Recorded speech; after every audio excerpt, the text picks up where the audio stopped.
काढले मुलांनी एकदा भरून सुकली सकाळी एक तर बिबट्याची भीती आणि जीव मुठीत धरून पाण्या पावसाचं स्कूटीवर आले मी इथं आल्यानंतर वर्ग इतका भरलेला होता गच्च की हे बघा अक्षरशः त्या सुकलीने आणि हे बघा हे पोत आणि हे पोत आहे बघा हे त्या सुकली मुलांनी हे सगळं पाणी भरून घेतले बघा हे असं घालून हे सुकली तीन वेळेस या असं मुलांनी पाणी भरून घेतले बघा ते असं भरून बाहेर टाकले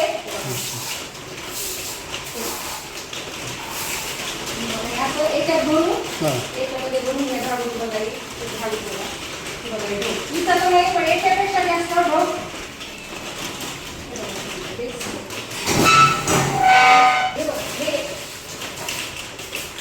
हे बघा ते सुकली सकाळी हे बघा ते जळून घ्यायचं तुम्ही हे असं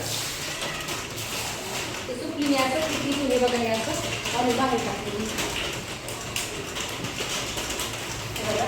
इकडे बघा हे इकडे बघा इथल्या गावातल्या लोकांना सांगितलं नाही का तुम्ही? सकाळी आणून दाखवलं सगळ्या पालकांना आल्यानंतर सकाळी दाखवलं म्हटलं मुलांनी कसं बसायचं आम्ही कसं बसायचं म्हणलं कसं अध्यापन करायचं एवढी बेकार अवस्था दररोजचं हेच आहे थंडीमध्ये त्यामध्ये असं मुलं कापून गेले त्या वर्गाचे मुलं त्या वर्गामध्ये बसवली आम्ही म्हणजे इतका ढीक साचून जाईल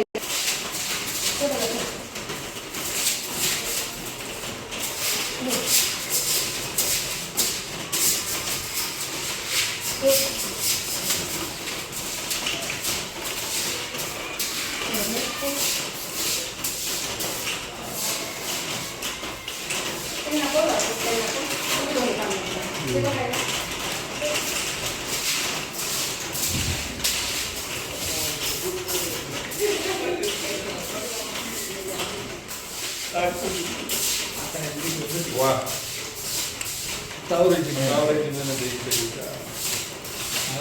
शिकवाय सुद्धा नाही शिकवायलाच येत नाही ना बघा मी आता मुलं बसले पाणी वरून सकाळपासून 2-3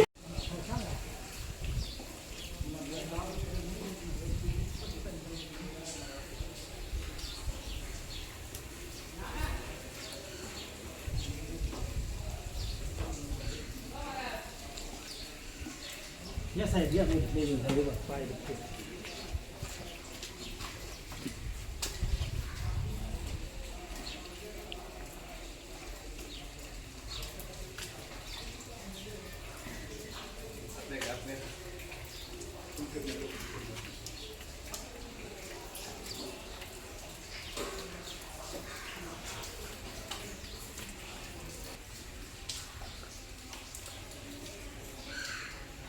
शाळेची काय मागणी? मी 2 महिने झालं ह्या जिल्हा परिषद प्राथमिक शाळेच्या दुरावस्थेविषयी वारंवार शिव साहेब, कलेक्टर साहेब, बीडीओ साहेब, शिक्षण अधिकारी साहेब यांच्याकडे तक्रार करून हे करून अद्याप ह्याच्यावर काही निधी उपलब्ध झाला नाही ना काही झालं नाही. आमचे छोटे छोटे विद्यार्थी 1ली ते 2री ते 3रीचे विद्यार्थ्यांचे ही वर्ग आहेत. हे विद्यार्थी येतात ते पावसाची अशी अवस्था पाहतात घरी येऊन आम्हाला म्हणतात की पप्पा आमच्या सगळ्या शाळा गळात्यात आम्ही कशाला जाऊ ते शिक्षण घ्यायला आम्ही इथेच बरं आम्हाला घरी शिकवा आम्हाला तिथं जाऊन काही लाईट नाही आमच्या वर्गानी काहीच नाही आम्ही का जाऊत आणि काय शिकूत हे आम्हाला विद्यार्थी आम्हाला घरी येऊन त्याचा जाब विचारतात. मग आम्ही प्रशासनाकडे काय ह्याची मागणी करावं आमच्या विद्यार्थी जे काहीतरी आम्हाला भवितव्य त्या विद्यार्थ्याचं घडायचं असेल ते भवितव्य आज खुटत चाललेलं आहे. याची अजितदादा पवार पालकमंत्री आहेत यांनी दखल घ्यावी किंवा जर तुम्ही आलात तर आमच्या गावच्या दुरावस्था बघायला एक वेळ चक्कर मारा ही आमची विनंती आहे. मी 6 महिन्यापूर्वी ह्या शाळेचा चार्ज घेतला आणि घेतल्यानंतर शाळेचा बदल करण्यासाठी गाव लेवलवर फार प्रयत्न केले सुरुवातीला लोकनिधी उभा केला. लोकनिधीला काही मर्यादा असतात आणि लोकनिधीच्या माध्यमातून शाळेला आवश्यक असणाऱ्या काही गोष्टी आम्ही विकत घेतल्या. शाळेसाठी पूर्ण आम्ही शाळा डिजिटल केली. 1 ते 4च्या वर्गाची गरज लक्षात घेता आम्ही पहिली, दुसरी, तिसरी, चौथी आणि 5वीला टीव्ही विकत घेतले. मोठाले डिजिटल बोर्ड विकत घेतले. पण अडचण अशी झाली की पाऊस चालू झाला.